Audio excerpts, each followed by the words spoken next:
आज मैं आप लोगों को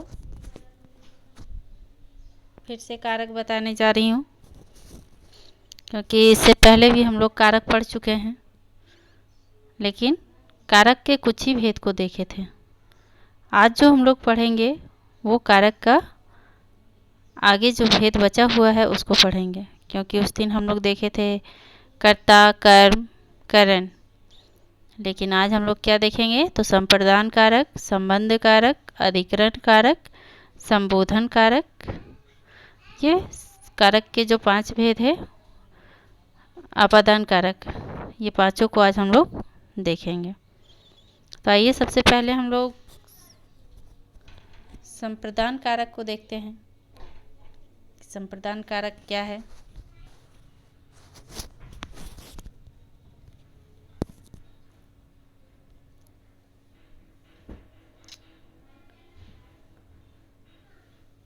संप्रदान कारक, संप्रदान का अर्थ होता है किसी को किसी चीज़ देना, है ना। किसी चीज़ को देना ही संप्रदान का अर्थ होता है। तो इसका परिभाषा देखते हैं। तो संप्रदान का अर्थ होता है देना, ये तो आप लोग जान गए। जब वाक्य में किसी को कुछ दिया जाए या किसी के लिए कुछ किया जाए तो वहाँ संप्रदान कारक होता है। ठीक है, क्या है कि जब कुछ दिया जाए या कुछ लिया जाए, मतलब किसी के लिए कुछ दिया जाए या किसी को के लिए कुछ किया जाए, यानी कुछ काम किया जाए, तो वहाँ पे संप्रदान कारक होता है। तो कैसे होता है हम लोग एग्जाम्पल से देखेंगे, एग्जाम्पल के माध्यम से जानेंगे कि कैसे होता है, क्या होता है उसमें। तो पहले देखते हैं एग्जाम्पल। जैसे माँ अपने बच्चों के लिए दूध लेकर आई। माँ क्या की? अपने बच्चों के लिए दूध लेकर आई। ठीक है, तो यहाँ पे क्या है, माँ क्या कर रही है? बच्चों के लिए दूध ला रही है, दूध लाने का काम कर रही है। किसके लिए? बच्चों के लिए, यानी बच्चों को दे रही है, देने का काम कर रही है। तो इसी से हम लोग समझ जाते हैं कि यहाँ पे संप्रदान कारक है। और ये भी जानते हैं कि संप्रदान कारक का जो चिन्ह है, विभक्ति चिन्ह है, वो क्या होता है? के लिए होता है और को होता है, को के लिए। ठीक है, तो यहाँ पे के लिए है, माँ बच्चों के लिए दूध लाई, तो इसलिए ये क्या है, यहाँ पे संप्रदान कारक है। तो ये समझ गए होंगे आप लोग। आगे हम लोग देखते हैं। आगे है आपादान कारक। तो आपादान कारक क्या है?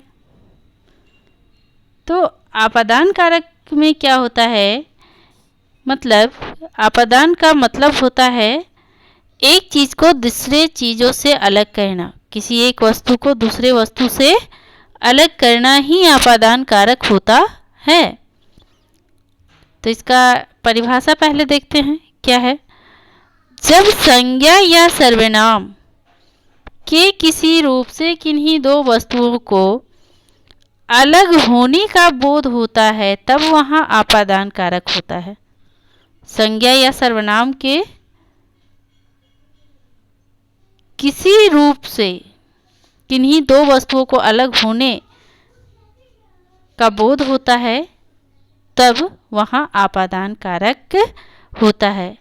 तो आपादान कारक मतलब हम लोग समझे कि यहाँ पे किसी वस्तु को अलग किया जाता है। तो आइए इसका एग्जाम्पल देखिए क्या होगा।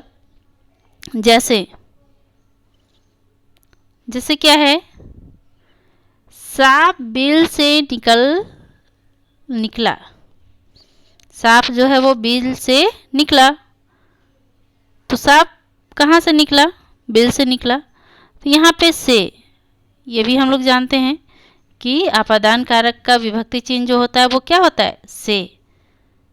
से होता है। तो यहाँ पे इसमें क्या है, से शब्द का यूज भी किया गया है, प्रयोग किया गया है से का। और ये भी है कि सांप जो है वो बिल से बाहर निकला, तो सांप बिल से निकला यानी सांप जो है वो बिल से बाहर आ गया, यानी बिल से अलग हो गया। ठीक है, तो ये था आपादान कारक। आगे हम लोग देखेंगे संबंध कारक क्या है। संबंध कारक, तो संबंध का मतलब क्या है, किसी भी चीज को, किसी भी वस्तु को एक दूसरे से संबंध स्थापित करना, यानी उसका किसी व्यक्ति के साथ संबंध, किसी वस्तु का वस्तु के साथ संबंध। तो आइए हम लोग परिभाषा देखते हैं। तो संज्ञा या सर्वनाम के वह रूप जो हमें किन्हीं दो वस्तुओं के बीच संबंध का बोध कराता है वह संबंध कारक कहलाता है। संज्ञा या सर्वनाम के वह रूप जो हमें किन्हीं दो वस्तुओं के बीच संबंध का बोध कराता है वह संबंध कारक कहलाता है। तो वही हमारा जो है वो कौन कारक कहलाता है, संबंध कारक। तो आइए एग्जाम्पल देखते हैं। एग्जाम्पल में क्या होगा, तो जैसे वह राम का बेटा है, जैसे क्या है, वह राम का बेटा है, वह जो है किसका बेटा है, राम का बेटा, यानी किसी व्यक्ति के बारे में कहा गया है कि वह राम का बेटा है। तो यहाँ संबंध बताया जा रहा है कि एक का दूसरे से किस चीज का संबंध है, बाप बेटे का संबंध है। तो इसीलिए यहाँ पे कौन सा कारक है, संबंध कारक। आगे देखते हैं अधिकरण कारक। अधिकरण कारक क्या होता है, तो अधिकरण कारक में क्या होता है कि अधिकरण का अर्थ होता है आश्रय, मतलब किसी को एक दूसरे पे आश्रित रहना ही अधिकरण कारक होता है। जैसे नहीं, पहले इसका परिभाषा देखते हैं। क्या है परिभाषा, संज्ञा का वह रूप जिससे क्रिया के आधार का बोध हो उसे अधिकरण कारक कहते हैं, अधिकरण कारक कहते हैं। संज्ञा के वो रूप जो जिससे क्रिया के आधार का बोध होता है, आधार, अधिकरण का मतलब क्या होता है, आधार, तो आधार का बोध होता है वही अधिकरण कारक कहलाता है, उसे ही अधिकरण कारक कहते हैं। अब जैसे एग्जाम्पल देखते हैं क्या है, तो महाभारत का युद्ध कुरुक्षेत्र में हुआ था। महाभारत का युद्ध जो है वो कहाँ पे हुआ था, कुरुक्षेत्र में हुआ था। तो यहाँ में जो है यही क्या है, अधिकरण का विभक्ति चिन्ह। इसका एक और होता है में पर, ठीक है, में भी होता है पर भी होता है। जैसे कहते हैं बच्चे छत पर सो रहे हैं, तो क्या है, बच्चे का सोने का आधार क्या हो गया, छत हो गया। तो इसी प्रकार यहाँ क्या है, महाभारत का युद्ध जो है वो कहाँ हुआ, कुरुक्षेत्र में, यानी युद्ध करने का आधार क्या हो गया, कुरुक्षेत्र का मैदान। तो समझ गए होंगे। आगे देखते हैं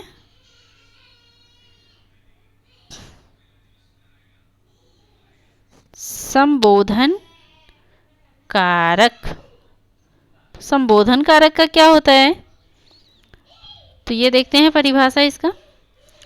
संज्ञा या सर्वनाम का वह रूप जिससे किसी को बुलाने, पुकारने या बोलने का बोध होता है तो वहाँ संबोधन कारक होता है। संबोधन यानी किसी को संबोधित करना, संबोधन का मतलब होता है किसी को संबोधित करना। जैसे किसी को बुलाने का काम करते हैं, वो जैसे किसी को समझाने का काम करते हैं कि तुम ये काम मत करो, या किसी चीज़ को सुनकर हमारे मन में आश्चर्यचकित बातें से आश्चर्यचकित शब्द जो निकल जाते हैं वही संबोधन है, संबोधन कारक है। ठीक है, तो आइए हम लोग इसका देखते हैं पहले उदाहरण। जैसे क्या है, अरे भाई तुम तो बहुत दिनों में आए। अरे भाई तुम तो बहुत दिनों में आए। तो यहाँ पे क्या है, एक संबोधन संबोधन वाचक चिन्ह भी लगा हुआ है ना, संबोधन वाचक चिन्ह भी लगा हुआ है कि अरे भाई तुम तो बहुत दिनों में आए। तो यहाँ पे क्या कह रहा है, संबोधित करते हुए कह रहा है कि तुम बहुत दिनों में आए। तो यहाँ पे क्या होता है, संबोधन में एक संबोधन वाचक चिन्ह जो है वो हमेशा लगा हुआ रहता है। ये चिन्ह, संबोधन वाचक चिन्ह जो है वो हमेशा लगा हुआ रहता है। तो इसी प्रकार हम लोग कहते हैं, हाय राम ये क्या हो गया। अगर कहीं कोई सड़क पे दुर्घटना हुआ और दुर्घटना के कारण अगर किसी की मृत्यु हो जाती है तो हम लोग कहते हैं, हाय राम ये क्या हो गया, ये तो बहुत बुरा हुआ, ऐसे कहते हैं ना। या कोई जा रहा होता है और हमें लगता है कि उसके साथ ये घटना घटने वाला है, तो उससे कहते हैं, ओह आज तुम वहाँ मत जाओ, ऐसे कहते हैं। तो इस तरह का शब्द जहाँ प्रयोग करते हैं, संबोधन शब्द का प्रयोग करते हैं, वही संबोधनवाचक कारक कहलाता है। तो आज हमारा कारक का पूरा कंप्लीट हो गया। हम लोग कारक के 8 भेद को देख लिए। तो आज आप लोग का जो गृह कार्य है वो क्या होगा कि कारक के 8 भेद से 8 भेद के विभक्ति चिन्हों का प्रयोग करते हुए वाक्य बनाना है।